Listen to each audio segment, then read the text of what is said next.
All right, good evening. My name is Dark Knight. I'll be your caster for this matchup between Ginormous Jaegers and License to Kill, Division C, Season 19 of NGS.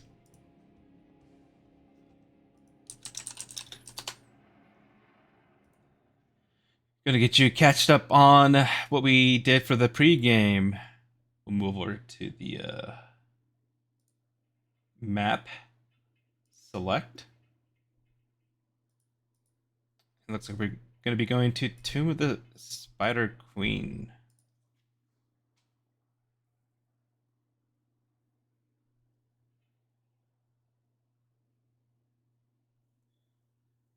Oh, and we're already moving into draft. Gonna get started, both teams readied up. Let's get going.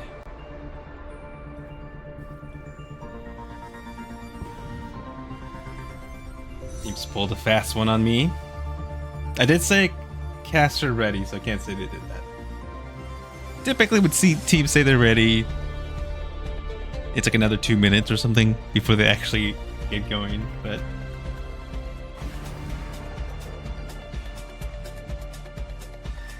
you see a Zero Tool band. Ah, interesting. But to catch up, we did have, as far as bands, Battlefield of Eternity and Dragonshire banned out by Ginormous Jaegers. Volskaya Foundry and Braxis Holdout was banned out by LTK.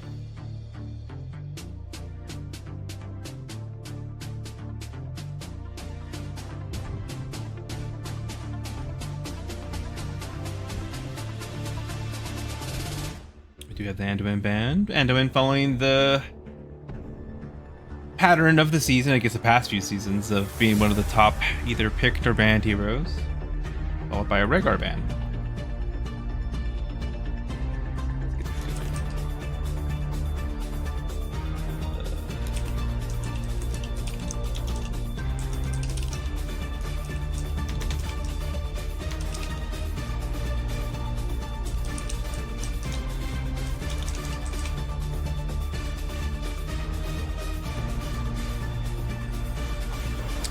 Followed by a Vala ban. Pull up my stats of the storm. I'm gonna try to see. I think last time I casted Division E, I think it was Stukov that was the most popular, either by ban or pick. And speaking of which Stukov first pick, followed with a Johanna and Chromie. Johanna got through. So Johanna, one of those other heroes that very much has been at the top of ban or picks.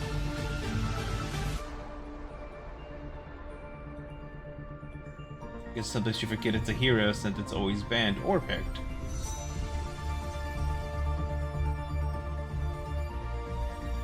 Look at my hero stats. We have a noob and a Samru. I do approve of that. Samru pick.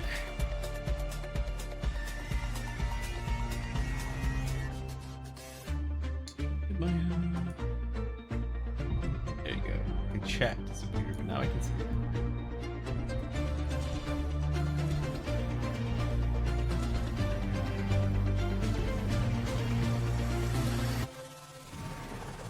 Asmodan. I guess between an Asmodan and a Samru, that'd be quite a bit of wave clear. Obviously, with Tomb of the Spider Queen, the name of the game is wave clear, and siege. That wave clear very much a high priority on this particular map.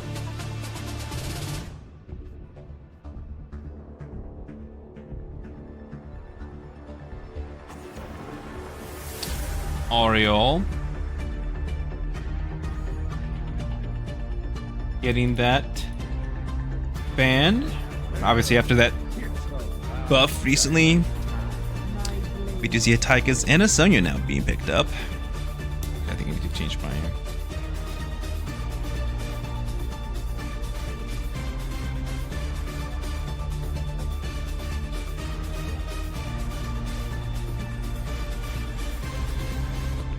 Jaegers still needing a healer. Oh, no, not healer.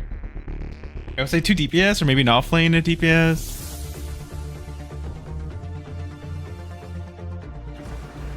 And, well, I guess I was right. Another healer. I accidentally said they need another healer, but ended up being the case. They do pick up another healer and a Li Ming. So, very interesting comp. A Li assassin or Ming tank. And then we do have Brightwing coming in. The last pick for LTK, so very much Jaegers deciding to have a little bit of fun with that double healer comp, but let's see how that works out.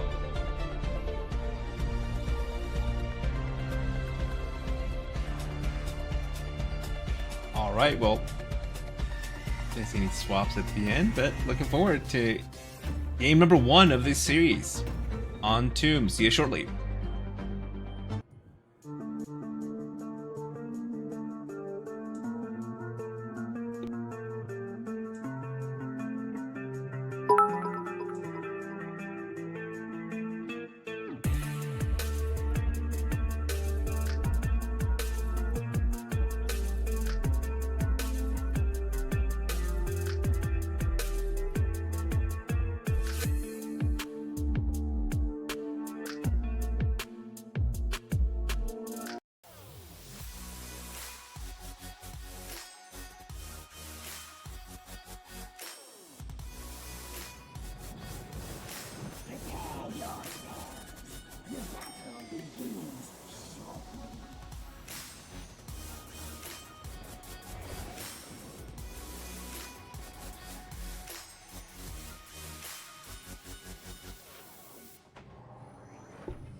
All right, we're back. Game number 1. Start out with our introductions. 10 seconds. We have Nemesis on the Li Ming, Gambit on the Anub, Kotep on the Samru, Classified on the Sukhov. And on the side of LTK, we do have Berserking on the Johanna, Ultimate Hook on the Brightwing, Jay on the Chromie, Jep on the Tychus, and then Sonya being played by Jakuval. Both teams did the sort of customary handshake in the middle of the mid lane. Actually had a very interesting question from some who joined recently, started playing Heroes of the Storm, and they asked, why does everybody go to like the middle lane or the bottom lane in a 2-lane map? Like, why is that a thing? And it's one of those kind of things that you can't really explain, but everybody does.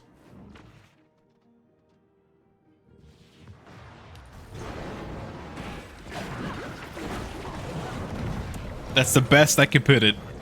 It's just one of those things that it's done and you don't question it. It is the way. We do see, as far as level 1s, looks like standard so far. We do see that it's going to be E-build with Samru, Blink. Oh, Chromie getting rotated on. Like, oh, and does go down. Very nice rotation on that Chromie. That is a danger of... You're gonna have to be mindful if we have Samru and Sonya in the bot lane. Sonya relatively has a lot of tools to deal with the Samru if talented correctly. Jaeger's able to clear that map mid.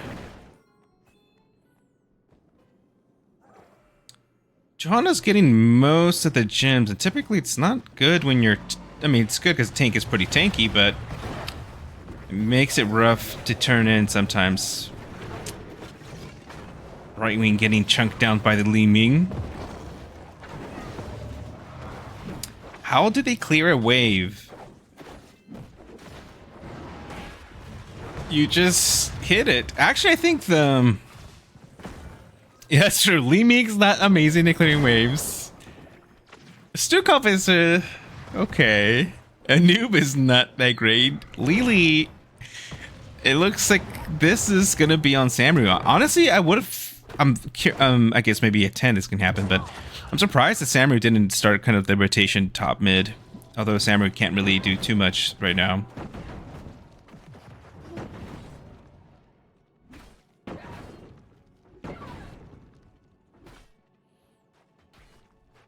It's a self-fulfilling habit. If you don't all go mid, anyone who does will likely be outnumbered. Yeah, it's one of those things where it's kind of like we just have to go with it. Also, if you don't go, especially in Storm League, you start getting a lot of pings.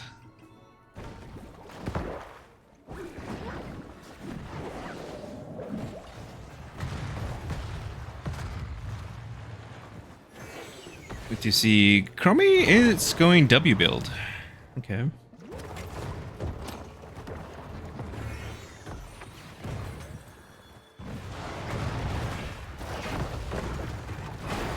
Oh, a noob getting low, able to burrow out, getting chunked by that Tychus. Johanna's trying to get that next turn in. Samurai has 20 gems. You want to get that in as soon as possible at some point. I mean, Samurai's relatively safe, but still. They do have turn in. This is the question of the game. Usually on Tomb is, you want to get that first turn in. Oh, we saw another good rotation on that Sonya. Jaegers doing a good job of picking off members of LTK. They're either a little bit too extended or not keeping an eye out on that mini-map. Stukov getting chunked by that Chromie. That's something you want to try to avoid. If you're Chromie, you just want to watch that Stukov. As soon as you see that lurking arm, time to dump that damage. You do see Samu trying to pick up that bottom camp. Alright, the 5 minutes of usual nothing happening. Oh, we do see the rotation. The rewind is selected. We do have that unstoppable was selected, but the cleanse a little bit early, and Stukov does go down. I was going to say that the Lily pick actually was good for specifically for that cleanse. The cleanse did go out. Lily did go cleanse on at 7, but it was a little bit early. Or maybe was it used to try to stop the stun or poly, I believe. But we do have Jaegers able to submit their gems. Get the first of the Spider Queens. And another rotation. I'm doing a horrible job. Typically nothing ever happens bottom lane, but that's where all the action is happening. We do see that LTK able to make quick work of that Spider Queen in the top lane, and it looks like they're trying to push bottom.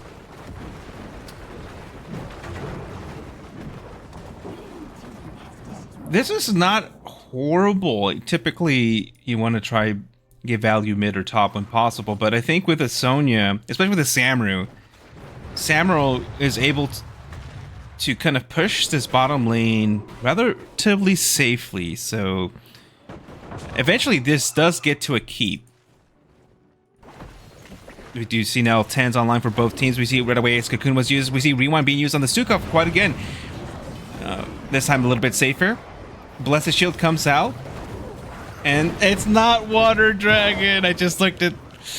I guess that's good. That did help out there.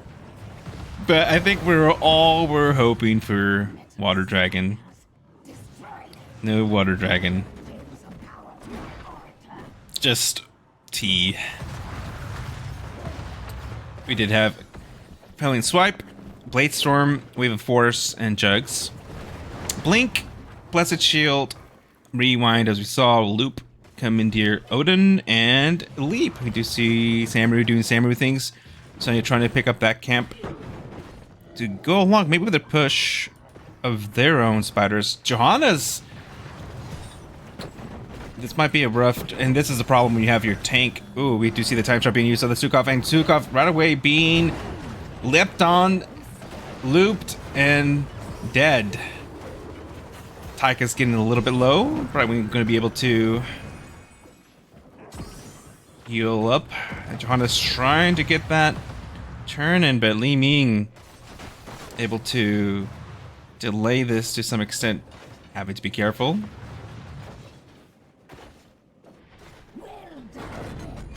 You do see Odin right away being used up.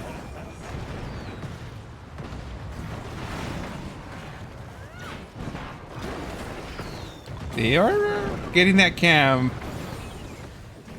Might be a... they should get in time. We do see the cocoon on the Odin. We'll delay it a little bit. The silence right away followed up.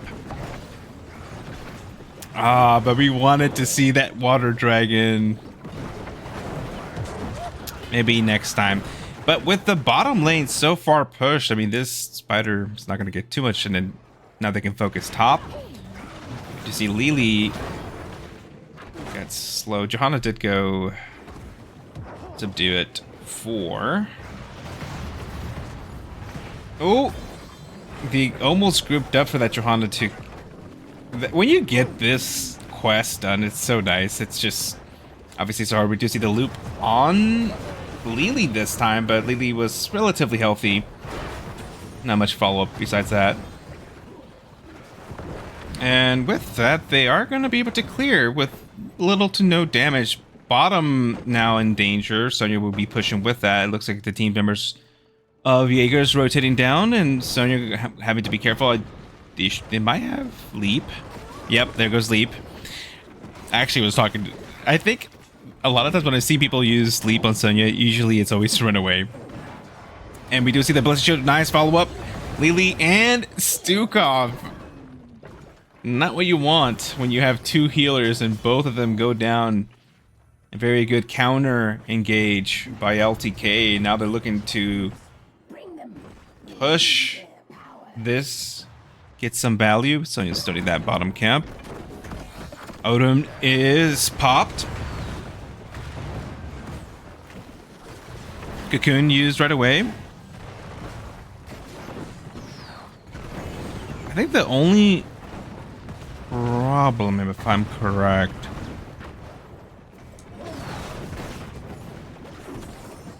I think there used to be an issue where it would not use up the time of Odin when it was cocooned. Thought that was a thing.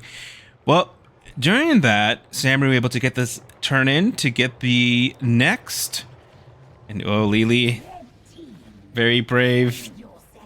Oh, we have Blessed Shield land on the leading and the leap, and the Ming is gone, and so is Johanna.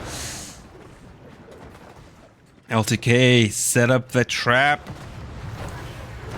They actually didn't get the Lily. I thought they would have got the Lily there, but able to land the Blessed Shield on the Li Ming with the leap follow-up, and nothing else that could be done. Able to secure those kills, and now we do see a gap with the XP, 14 to 15. About to be 16, so if you're Jaegers, you want to be mindful that it's going to get a little bit tougher once they hit 16. Time trap on the clone. Oh, there's still a spy. Okay, no. I saw on the screen.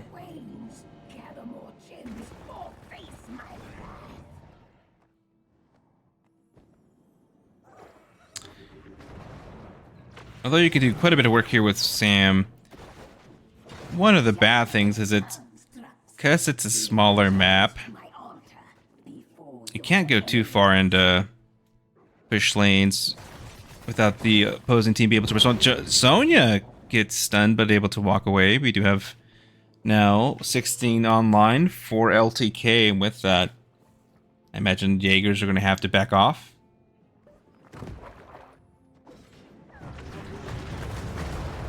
You see Johanna finally being able to turn in 32 gems. We do see now the rewind on Stukov, but Anu be able to get a very good stun, and Chromie not able to get the full combo out. We do see now LTK's, is this their second? Spooters leap on the Stukov, able to get away. Now follow up with a stun by Stukov. Sonya getting very low. Li Ming desperately trying to get the resets. Oh, was it Brightwing able to get away with about 60 HP? And if you're Li Ming, you see those health bars sometimes can be a problem. We do have Stukov getting rather low. Jugs is popped. Odin also uses, or Tychus also uses Odin. I said it backwards. Odin also uses Tychus.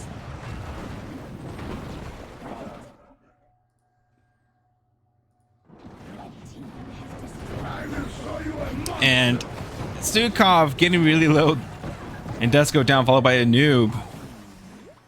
Sam desperately trying to clear, trying to get those 16. Bottom will be going down, and this is the problem with having two healers and a DPS, that it's not amazing at wave clear, is that once you get these higher level spiders, it can become a challenge. To see LTK backing off. I imagine gonna be looking at the boss, and yeah, that's gonna be the case.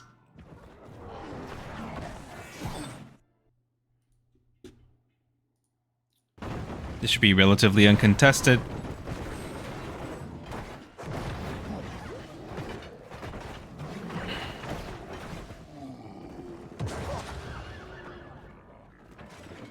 Yeah.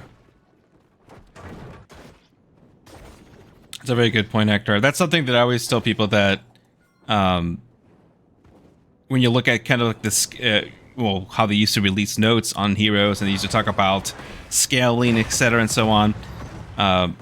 Obviously, that's something that you very much have to take into consideration. I think very little people actually kind of look at the actual numbers. Oh, but did you engage on the Chromie, able to use the stasis to get away for the time being, down to 130. We do see a noob getting deleted, but Brightwing trying to teleport to Li Ming again, getting baited by those low HP. In Chromie still with 150 health, able to get away, but that Stukov silence is actually able to disrupt.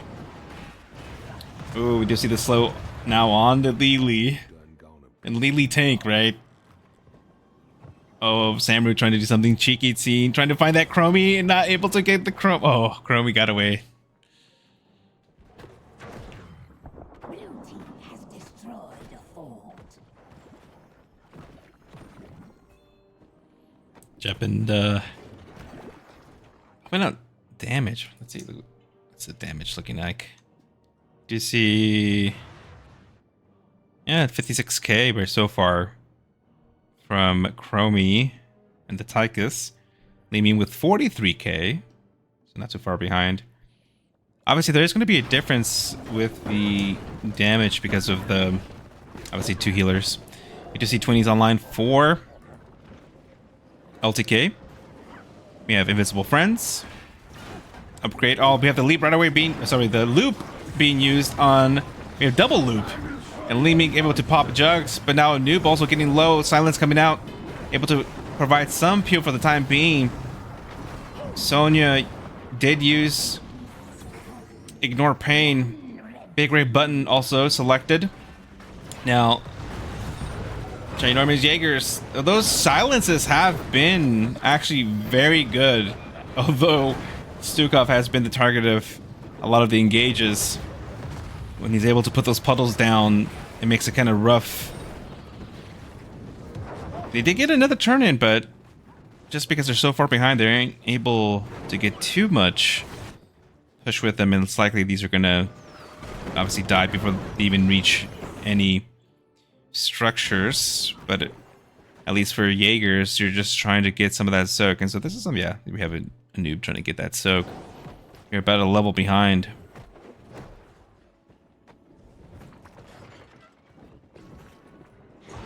You have the leap, miss on Lily.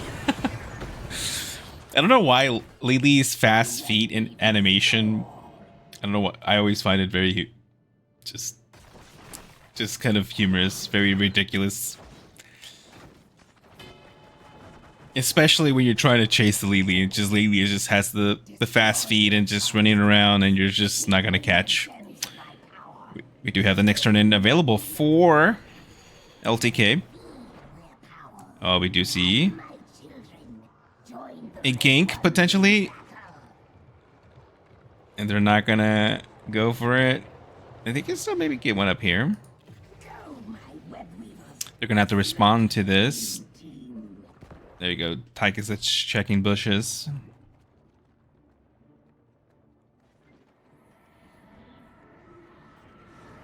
So the mid spider is gonna get there first. He's still not level 20 just yet.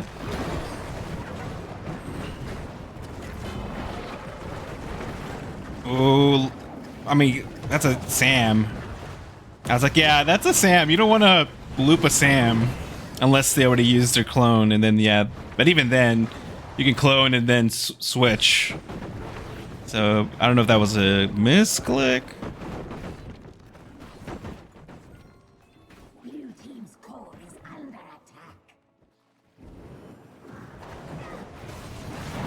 We do see the Blessed Shield now. 20's online. Leap does actually land this time, and Lily pops Jags, but does go down. Silence Puddle getting value and a counter kill on the Sonya. Odin is trying to target the core, but will be going down, and Samru getting just reset value on that level 20.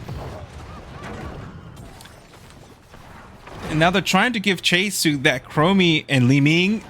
Oh, the loop. Is this going to be double loop? Oh, actually does get the kill, and Johanna now in danger, but you don't want to. I guess they should be okay, but those catapults will take down mid and maybe top as well, so they, yeah, I guess they're gonna go for boss, I imagine.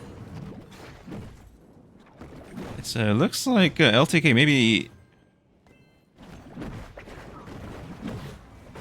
trying to figure out what went wrong there. They were in a good position. I mean, 20s were online. They engaged before 20, so we do have Rewind, Controlled Chaos, Dance of Death, Talrashas, and Jug of a million cups. We do see LTK moving bot and try and get that bottom siege camp.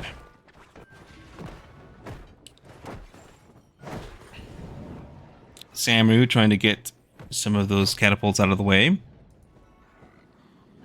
But even with that, I mean, all the members of LTK are going to be back up.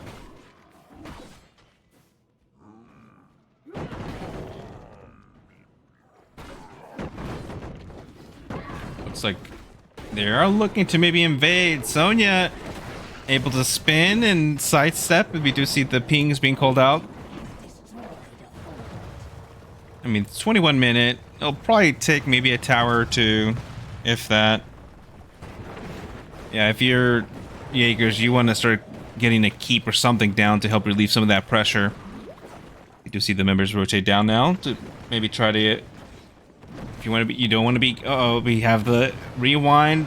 Is the cleanse not there? Li Ming does get blown up, and now the follow up on the Stukov, and Stukov likely going to be going down. And now they're giving chase to the noob, trying to provide some peeling for Lily. And that was one of the risks. Samru was still kind of away from the team, trying to get some of that wave clear, but it looks like they're marching down straight to core, and with 30-40 seconds between the last two members of the Jaegers, this might be rough. I imagine Odin is back up. Odin's back up. Odin right away used. Big red button. We do have a noob trying, likely going to be cocooning. That Chromie's getting dangerously low. And a noob trying desperately to do something. Sonya is on core, but I think it might be a little bit too much for three members of Jaegers to be able to defend, and the core does go down in game number 1. GG.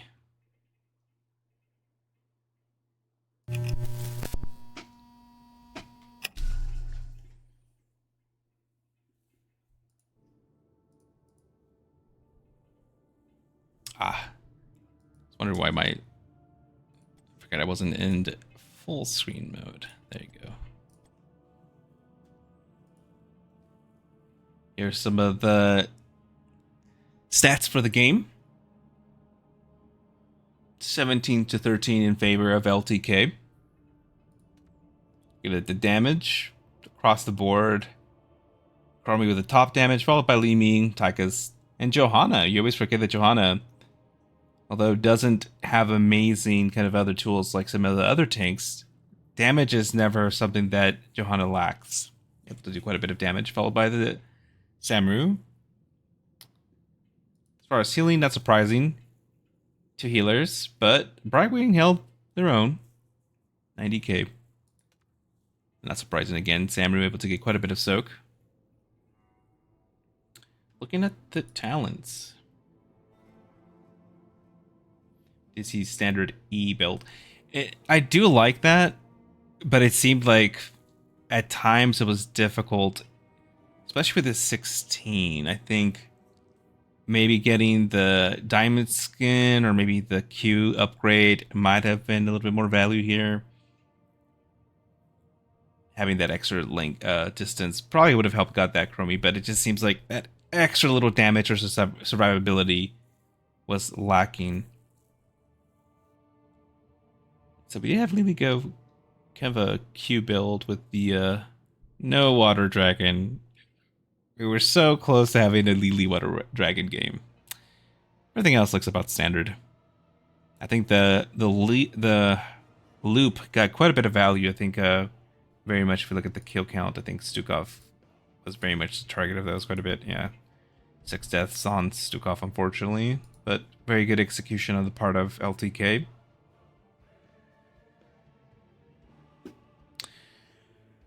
All right. Let's move over to our map select and upgrade our details and information. I think I might get this backwards.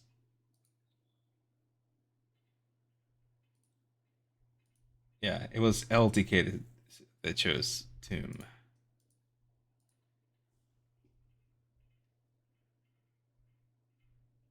So again, as a reminder, we got Battlefield of Eternity and Dragonshire banned out by Jaegers. Volskyle Foundry and Braxis Holdout being banned out by LTK. Let's see. Let's upgrade the... Everything, handouts, points for those who participated in the predictions.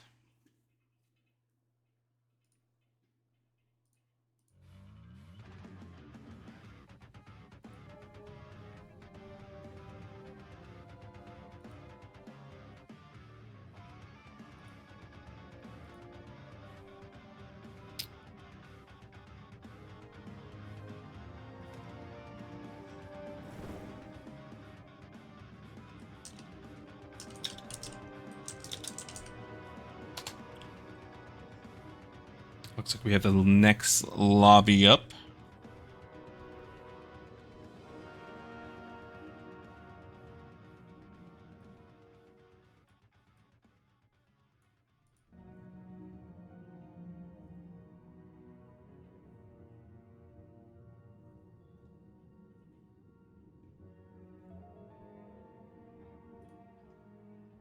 It looks like we're going to Tomb.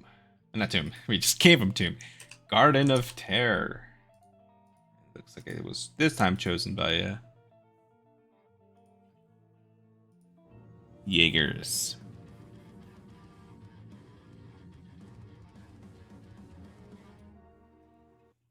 But yeah, going back to that discussion of the, why do people go to the bottom lane at the beginning to leave maps over the middle? Yeah, part of it has to do with the habit. I agree. Many teams are in that, like, if you don't go with the team, then people die. Then as Hector said, it's a kind of self-fulfilling prophecy or habit.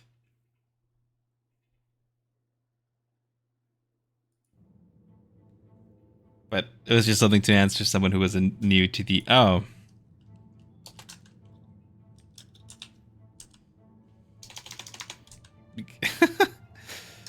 Then we'll post the link.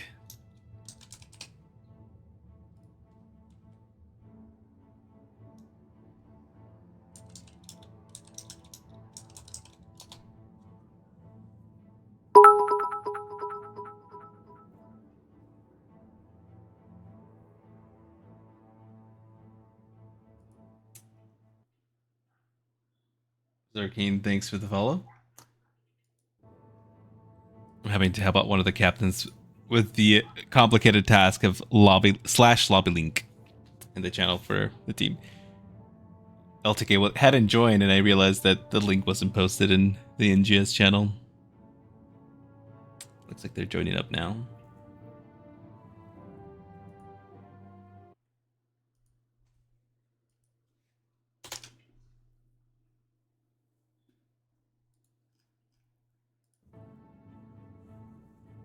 So Garden of Terror, let's look at this.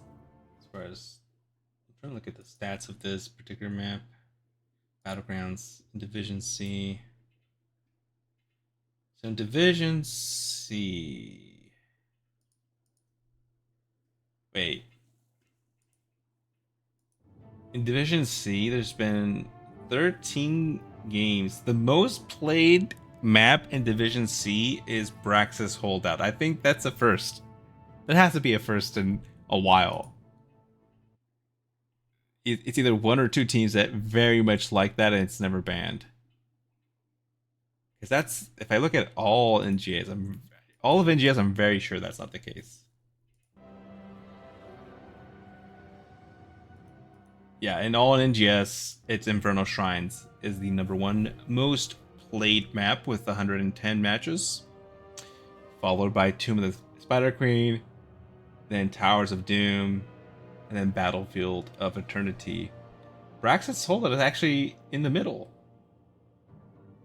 It used to be, a couple of seasons ago, that Braxis Holdout was probably the most hated map, I think. Or I think at one point when the season the survey went out to kind of select the map pool, I think Braxis Holdout was always one of those maps that people were kind of voting or thinking of voting out.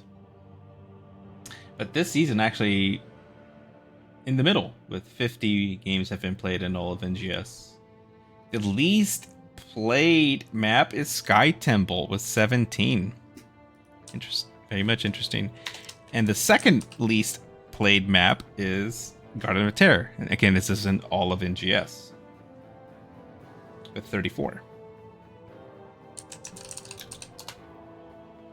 But let's look at Division C. So Division C is a little wacky. Top played BG is Braxis.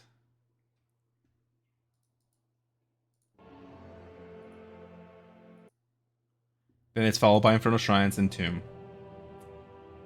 Garden of Terror is also the least played, so this is a rare occurrence for Division C. Interesting.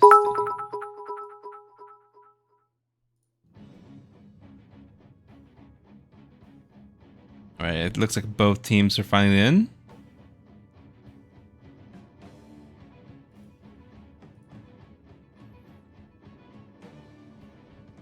I think we're just waiting. Okay, they're about to start. And we'll move on to our draft for game number 2. Garden of Terror. Amibius, thanks for the follow.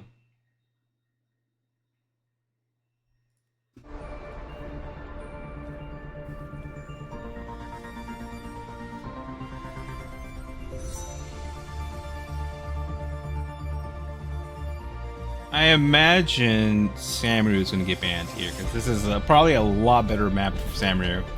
A lot larger, a lot of camps.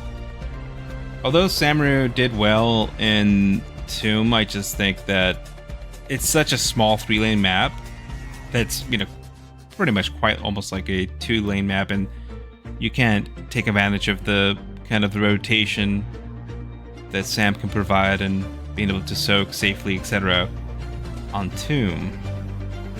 But we do see Stukov being banned out, and I did say that Stukov, although targeted quite a bit, was able actually to disrupt quite a few of the engages and actually got a few kills. There's that Samurai ban.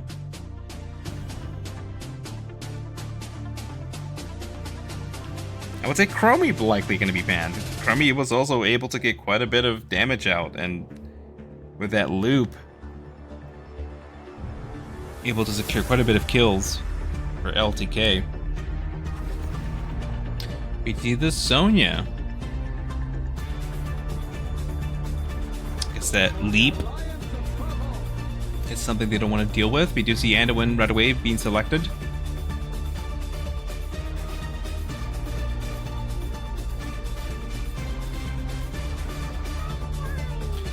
That prompts a Brightwing. My hatred is unending. And an Illidan.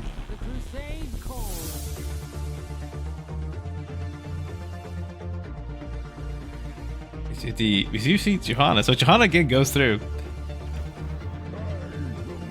Followed by Gul'dan. Gold Daniel.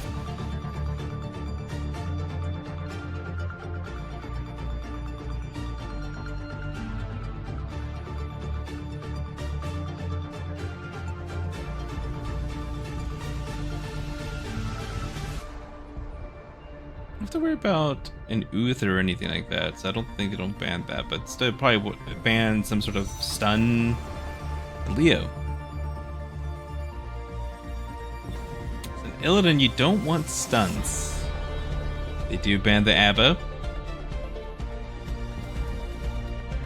No fun allowed.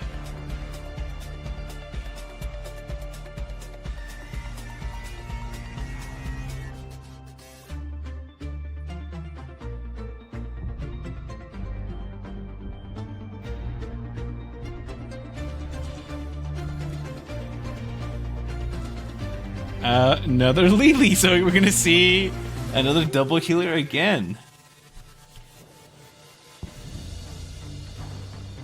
Okay, this has to be Water Dragon this time. And then Dahaka, so I forget, Dahaka is also one of those heroes that is banned out quite a bit. And then we do see Sylvanas this time.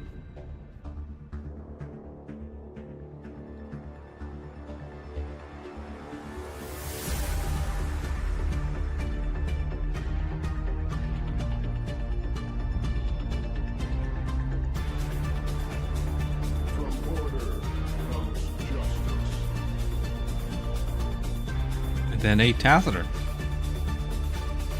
Taz with a little bit better wave clear than the Li Ming. Though not quite the same, very much similar to Tomb, right? Where you have to have pretty good wave clear, especially if the other team gets objectives. That was a little bit of a challenge. But there we have it. Our lineup for game number 2. I'll see you shortly.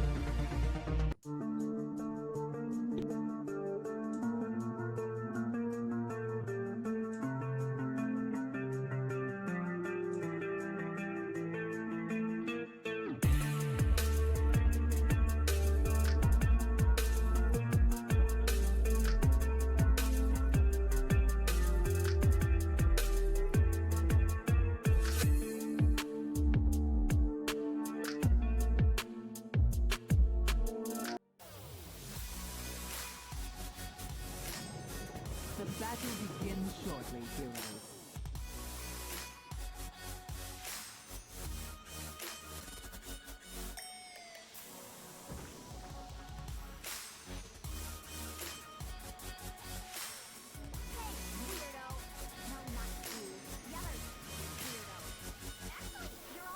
The gates shall open in 10. All right, welcome back. We'll get started with our introductions. We do have Gambit on the Muradin, 3, 2, classified on the Brightwing, Nemesis on the Tassiter, and Kodib on Illidan. On the side of LTK, we have Jep on the Gul'dan, Jay on the Sylvanas Ultimate. On the Anduin, Bowser King, Johanna, and Jakuval on the Dahaka. Sorry, I drank a little bit of my sparkling water, and I had to. I was struggling not to burp while talking, so maybe a little bit too obvious that I was. You have Sylvanas break off to below to maybe get some of that value, some of that push. We do see the team lined up to maybe gank that Sylvanas, but still able to walk away. So obviously the big question for the match will be, is this going to be a hunt or a metamorphosis Illidan? That's the big question. Take a look at our level 1s. We do have block, hypershift. So it is battered assaults. We're not going to be seeing the quote scaling Illidan here. We do see auto attack Tathra so far, and then Q-Build. Kind of see the standard. Dahaka did go for enhanced agility. The good old race car build.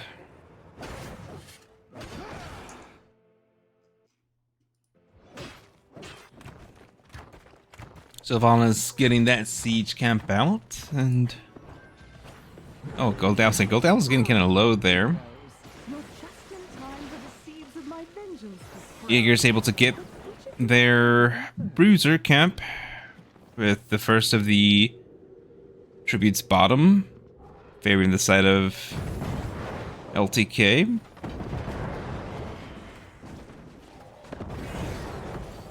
Rather convenient. They would.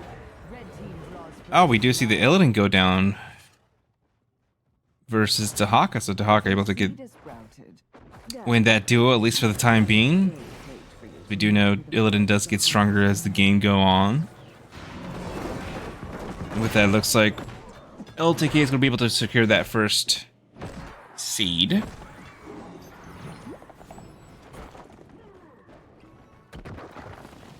Tassiter trying to get that siege camp out.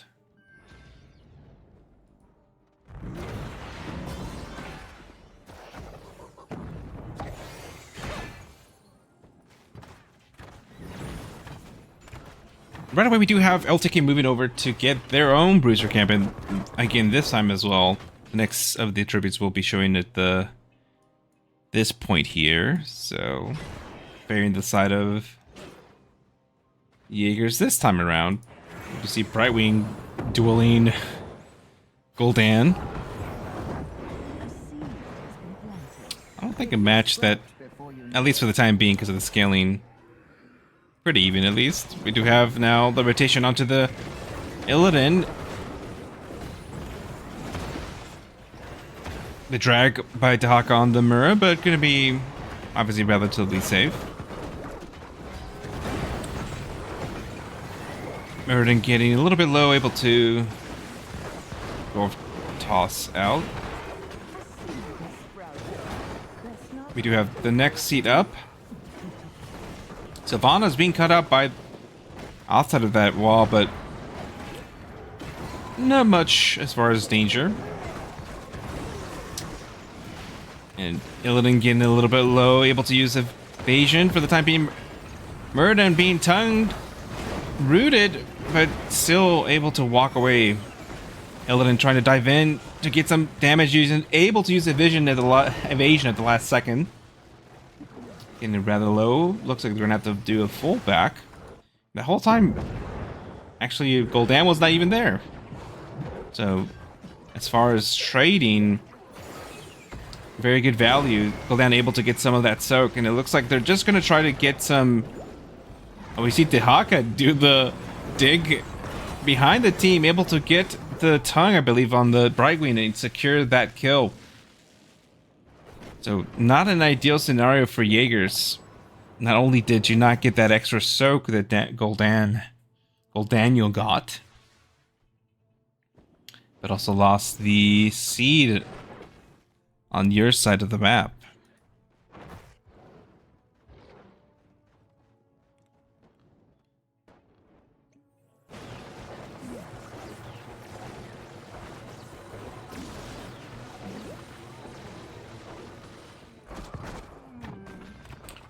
Level 10's almost online for LTK. And it's going to be rather challenging because the next seed now in a neutral position is up, and we do have 10s online. We have Light Bomb, Blessed Shield, Horrify, Isolation, and Wailing Arrow. It looks like they might be able to pick it. Jaegers able to get level 10. They need about 1 or 2 more waves. Looks like Illidan's going to try and get that soak up top wave, and immediately tongued by the Dahaka. And we do have 10s now online, but 2 of the members of Jaegers kind of far away. It looks like they're going to try and collapse on the Brightwing. We do see Blessed Shield out, and the Silence follow up as well. Brightwing getting chunked and will be going down. A very good rotation by LTK, able to get that kill on the Brightwing, and at this point very much likely means they're not going to be able to be contested for this seed, and it will be the 3rd. And we get, and you probably heard the noise, there's the Hunt. So we do have Avatar, Blink Heal, Hunt, Black Hole, and Jugs. And again, no Water Dragon. Feels bad. I should have maybe let them know that if you're gonna have Lily with a double healer, you need to have Water Dragon, right? We do see a fight. In the bottom lane, Goldan was getting low, able to get pulled out, but we do see the stun on the Sylvanas getting rather low and does go down. So a very good takedown. I believe that's their first one, I imagine. Yeah, that is the first kill for the side of Jaegers. We do see now the Hunt being used in a very short distance, obviously more so for a stun. And that also secures the kill on the Dahaka, but it looks like middle should be okay.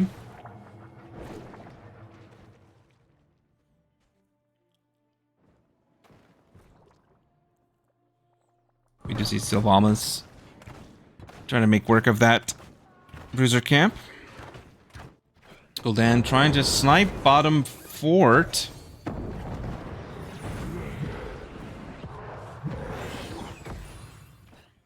I mean, this is likely going to go down. There's not much a Brightwing can do against a full wave. Here comes Tassadar trying to provide some support.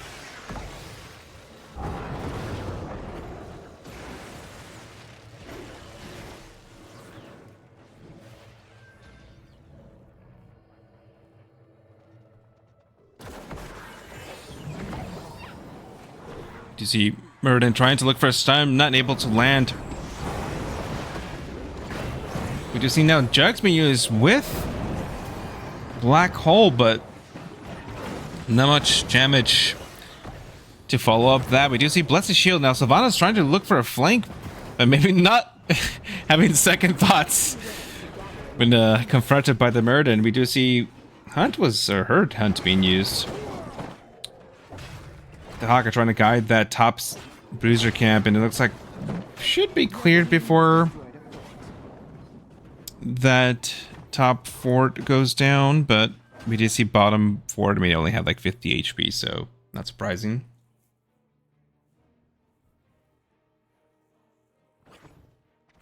Isn't nature splendid?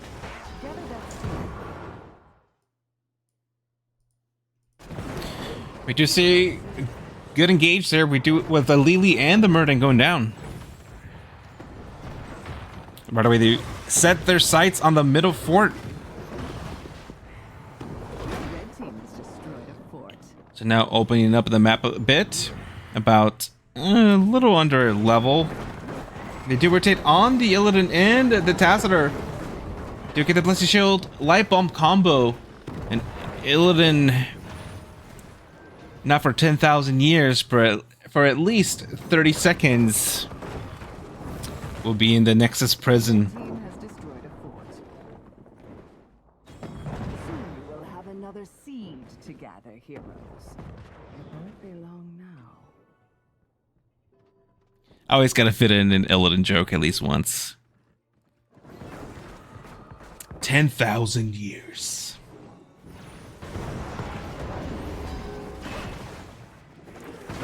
Black hole being used to try to disengage. We do have Hunt going in, and the Hunt happened as the Savannah was unstoppable. We do see the trade, or at least the kill, I should say, on the Tacitor.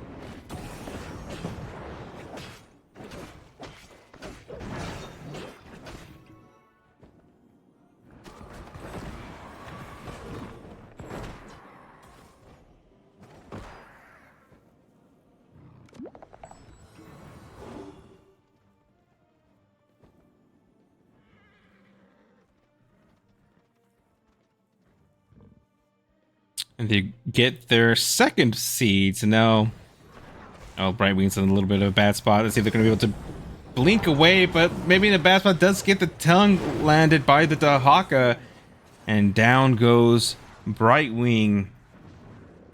You do see Sylvanas being able to use the trade to turn off the bottom towers as they march towards that keep. We do have now the members of Jaegers rotating down. My little seed is on the verge of sprouting. Prepare to gather it.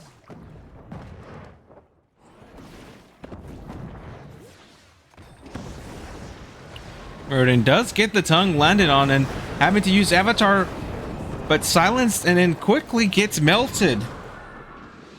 Sylvanas using the Wailing Arrow. Followed up by the Light Bomb. Brightwing able to get the heal out on the Tacitor. Then we do see Illidan Do what must be done. getting some damage out, but both teams opting to reset for a bit. Murden still out for about 20 seconds. We do see Tacitor looking to maybe try to get this out. I imagine they're not going to risk that.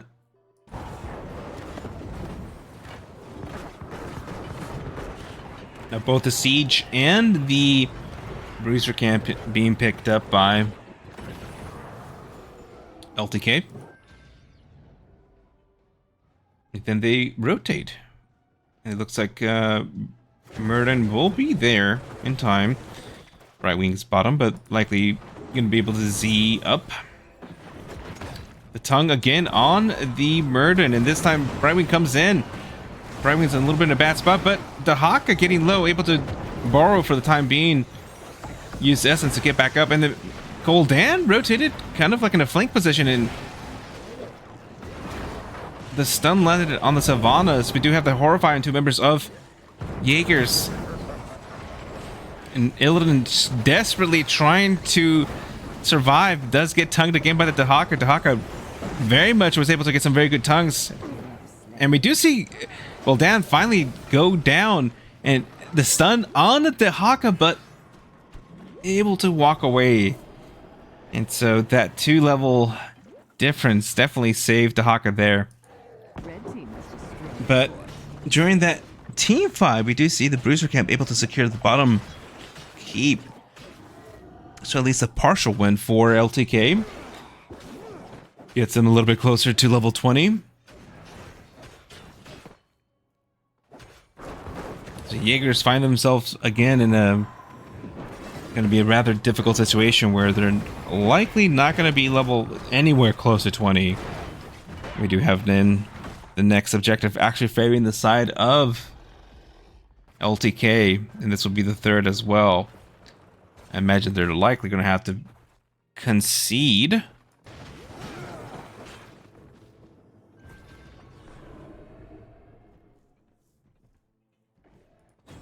A seed I is don't think the anticipation. Jaegers are in Hail Mary range yet, where they're just going to have to desperately try to make a play, but they're getting close. We do see the rotation. Let's shield Light Bomb combo, and very good follow-up silence, and right away Lily does get blown up. The Hunt used on the Savannah is able to use their Will the Forsaken to, at least for the time being, get away from that Illidan. And now we do see the flip, and Illidan now being focused and does get taken down. So we're 2 for none, and level 20 was picked up in the middle of that fight. We do have Censure Radiating Faith, Demonic Circle, Contagion, and Deafening Blast. We do see trait being used by Sylvanas on that middle, and Gul'dan was in trouble, able to use that Demonic Circle to blink away to safety. Although that leaves or turns the fight into a 3v3. Now we do have the third seed being secured by LTK. Right away moving towards mid lane. And I don't think that keep is going to last too long. And now with that, the mounting pressure with two of the terrors on or near the core. But Gul'dan actually does go down, and this particular keep does have that very annoying mechanism of a polymorph. But we do see the core going down rather quickly with down to 30%. And it might be a little bit too late for the defense of Jaegers. And we do have game number 2 in the series win for LTK. GG's.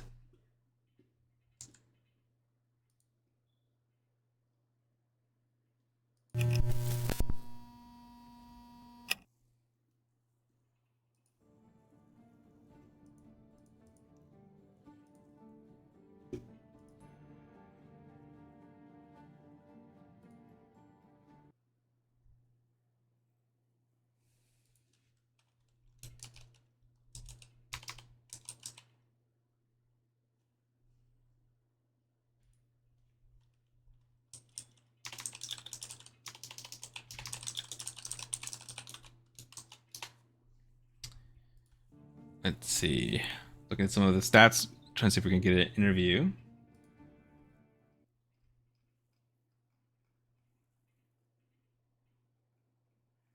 Make sure I move to a channel where people can actually join.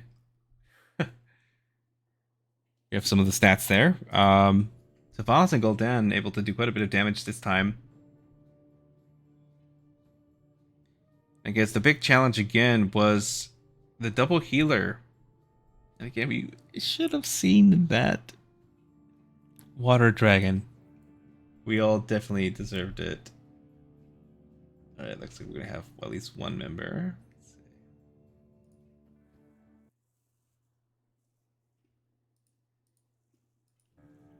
Looking at the talents. Hello. Hey, how's it going? We're joined by Bowser King. Is it, you say Bowser King, right? Not Bowser King. I say Bowser King, like Mario Bowser. Okay. I figured it was kind of a combination, right, of Berserk King. Yeah, you can read it either way. I've played like a hunter in WoW and made it the same name, but like that read it that way instead. Very nice. But again, congrats on your 2-0 victory, domination over Jaegers. How's the team feeling? Thank you. Feeling good. Also, I don't know if you noticed, Jack hopped in here too. He was our offlaner. Ah, okay. I did not notice. But yeah, always feels good to get a nice domination. Great. And so, real quickly, going on to game number 1, a few questions. And so, right away, you did. Let's say you saw the Samru there. And often, from my experience, a lot of teams usually have a big problem or some challenge with Samrus. What was your team's kind of thoughts and strategy once you saw a Samru pick going through? Jack, good question for you. Yeah, I guess that's the offlaner, right? Yeah, I mean, Sonya's pretty good into Sam just in the 1v1 trade. And I also downloaded the minimap add-on for Heroes of the Storm. That's it helps quite a bit to have that. Yeah, I got the premium version, so I pay like a monthly subscription. But you know, whenever you see him on the map, I'm just like, oh, I should make sure that wherever we are is more advantageous than what he's doing, and if I need to leave to match him, then I do that. And I felt like I did that just fine. I got ganked a couple times because I don't think I turned on the minimap. Yeah, you gotta turn it on. Yeah, when you don't have it, you know, for a while, you just forget to turn it on. It was actually mid-game where I subscribed to the premium version because that one doesn't have the toggle on and off thing. It's just like always on. Yeah, the money for sure. If no one else has it, I highly recommend buying it. It's a very good investment, especially if you're offlaner. I highly encourage. But Yeah. also another little surprise, not just the Sam, but the fact that you saw another healer. So that's also a little bit different. Obviously, back in a few years ago, right back in the day, double healer was the middle. So again, once you see that, it's a little very, very much interesting. But on Tomb, I think very much they got the first turn in. And so that's always kind of, so how do you approach that? Because that's usually one of the decisions that teams usually have to make, right? Sometimes you're like just turning the gyms as you get them, or maybe you have a methodology of like, let's let them have the first turn in, and then we'll deal with that, the push, and then we'll have the second. And so, what were kind of your approach to the situation that you had to deal with a Sam, double healer, and your team comp as far as trying to get the win? So yeah, I mean, going back to the Sam thing, we didn't really know they played that. We scouted them, and it seemed like they just played a lot of stuff. So it was hard to really narrow down. But it didn't seem like a great map for it anyway, so it wasn't really on our radar. So we weren't overly concerned about that. The double healer thing, we were like a little bit concerned about that because it is a more brawly map. I mean, it's more of a rotational map than brawly, but like, but fights can break out, easily. Everyone's near each other, so we're a little concerned about that. But I also just like I don't know. I don't know that I like double healer with Samuro because I don't know. It just feels like it's not strong enough to me. As far as the gems in the rotation goes, um, we're fine to give them first turn in if we need to. I mean, obviously, we don't just want to let them have it. But we try to play for more. The second turn in, you usually have like your ults and stuff, so it's not a big deal if they get it first. Sometimes you can capitalize a little bit more in the second one, and we just like to turn in. If one of us has a lot of gems, we try to get that person to turn in so that they don't lose them if a fight does break out. But Yeah, that's there's about it. also a high chance when you don't get first turn in and get second turn in that you'll have enough gems for like a consecutive third turn in. I think we had that a few times in that game where we had back-to-back turn ins, which is always big, like mid to late game on that map. Yeah, I agree. And it's one of those where, like I said, depending on your team comp and what you have, right? And so I think it makes sense for them to try and get that first turn in because with a double healer, you want to get that, that XP value, whatever you can, as soon as possible because it could be a little more challenging with that. Well, moving on, Right. you're able to work out your combo rather well. That Chromie did a lot of damage, and so able to ultimately though gets play your game and able to kind of march the core. Moving on to game number 2. So you chose first game, and then second game they chose it. The Jaegers chose game number 2. So then you saw Garden right away at the beginning of the draft. I said I imagine this is for Tomb. I said no, Sam did fine, but Garden is definitely a Sam map. So I was kind of very happy to see that you obviously banned that out. You don't want to deal with Sam shenanigans there. But something that I did notice is that you were able to get Johanna and Anduin both times. Did you feel surprised about that? We didn't have Vander in the first game, did we? I think we banned. We banned Yeah, it. you banned it. Yeah. But Johanna, because Yeah. Johanna is like either usually Yeah. the second or third hero that usually gets banned or picked. Honestly, yeah, the first game we were really debating hard about banning Johanna or not because they had first pick and we are like, it's a good map. But again, when we scouted them, we didn't see like Johanna. They had played Johanna, but it wasn't one of their like most played. So it was like very low. I think they play a lot of stuff, so it was hard to like know like what heroes they're gonna pick and what ones they're gonna main. So it was a bit of a risk. But we were like, if they don't take it and we get Johanna, then that's really big on this map. So we risked it and we ended up getting it. Second game it was just a no brainer. They took Illidan, and I was like, well, I'm just gonna go double blind Joe again. So Yeah, and so and then we saw again the Lily. But I will say that at least for kind of selfish reasons, I was sad we didn't see Water Dragon because if you have a Lily with another healer, I think Water Dragon is the way to go. But either way, I'm actually surprised too. But but either way, I think you were able to get some very strong comp with that Dahaka and Sylvanas, and again, you were able to get quite a bit of value. And very much, you just kind of took control of the entire kind of game. You had a 4-11 in your favor match as far as kill count, and so it never seemed like you were kind of in a position where you were kind of in quote trouble. But that's something else to talk about, because I think a lot of times, sometimes teams get that lead and then maybe get complacent. So how do you deal with that when you're kind of in a comfortable lead and kind of maybe maintain focus? Because very quickly in HOTS, as you know, things can flip. And so how do you kind of maintain that composure of, yeah, we're winning, but let's not get too complacent? Well, I think that's definitely something that we struggle with as well, and we've learned the hard way from so many times to like just know how to handle that situation of not letting up and playing smart and not overcommitting. Don't give them unnecessary fights that we don't need to. We don't need to just constantly run at them and then die over nothing, right? Or over a camp that didn't matter. Take the fights whenever we know it's a fight that we need, or when we've picked somebody off or something like that. Because we have been bitten so many times. Learning the hard way is sometimes the best teacher, though. I think getting the draft right matters there too. Like we picked a draft where we didn't really need to fight them in any real scenario. So, once you get a lead with a comp like that, knowing that you don't need to fight them or force any type of team fights, you kind of just coast if you don't play like poorly in the mid to Sure. late game. And that's kind of what we did there with me on Dahaka, Jayon, Sylv. We just pushed things down when we had the advantage, especially after winning a team fight, it's much easier to do that. Great. And so I think that's also a valuable lesson, because I think that very much it's easy to understand the situation where you're losing, but I think also when you're ahead, that can also be kind of a difficult situation, because as you said, you can get complacent and then, real quickly it can flip.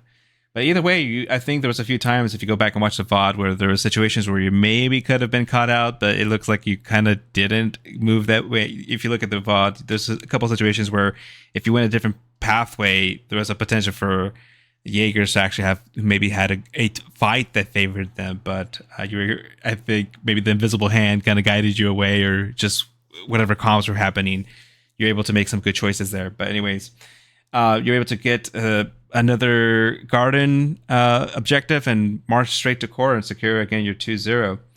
But with that, I don't have any other questions, so I'll leave it up to you for any shout outs or anything else you would like to say. Cool, thank you. Just for one, shout out to you for casting. We always appreciate a cast. Shout out to the whole NGS community and Jaegers for playing night. GG's. And Jack, do you want to do whatever else you got? Shout out to minimapsaregood.com. It's a great website to purchase various like tiered levels of minimap add-ons for Heroes of the Storm. Like I cannot recommend that company enough. I'm still waiting for my T-shirt for the monetary donation that I have given them. But if it comes a little late, I think I'm all right with that. Yeah. It's something I also joke about quite often, because when I play offlane, I literally play this game, I think 95% of the time looking at that mini map, which also gets you in trouble, because I also look at the mini map often, a lot of times so much that sometimes I don't look at things that are right on the screen with me. So it can be a dual-edged sword. Oh yeah, for sure. Yeah.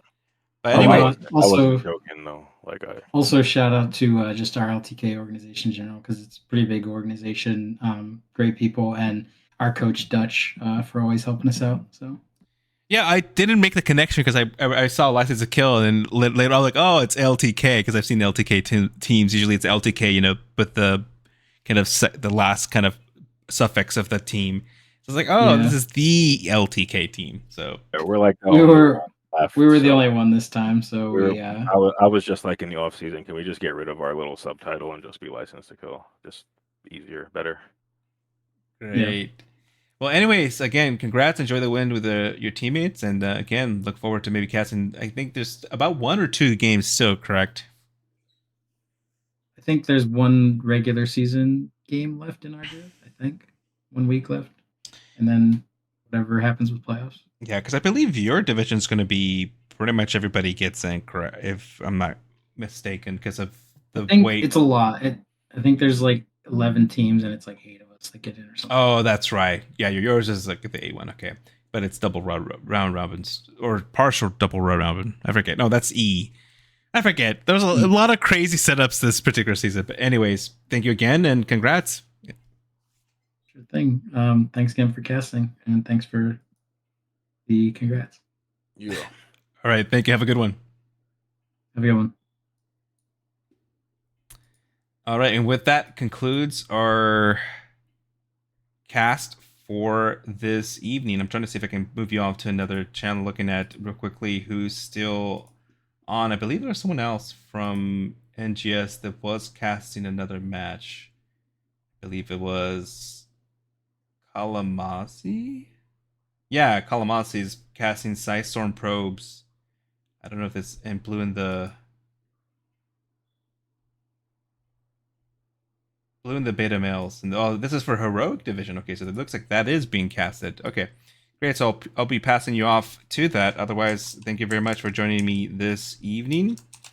With that, I'll leave you off with a little bit of music before I switch you over to that particular channel. But otherwise, again, thank you very much for joining me this evening. Dark Knight, and this was our Division C matchup between Jaegers and Ginormous Jaegers and License to Kill. And so thank you very much. Have a good one, and I'll see you next time.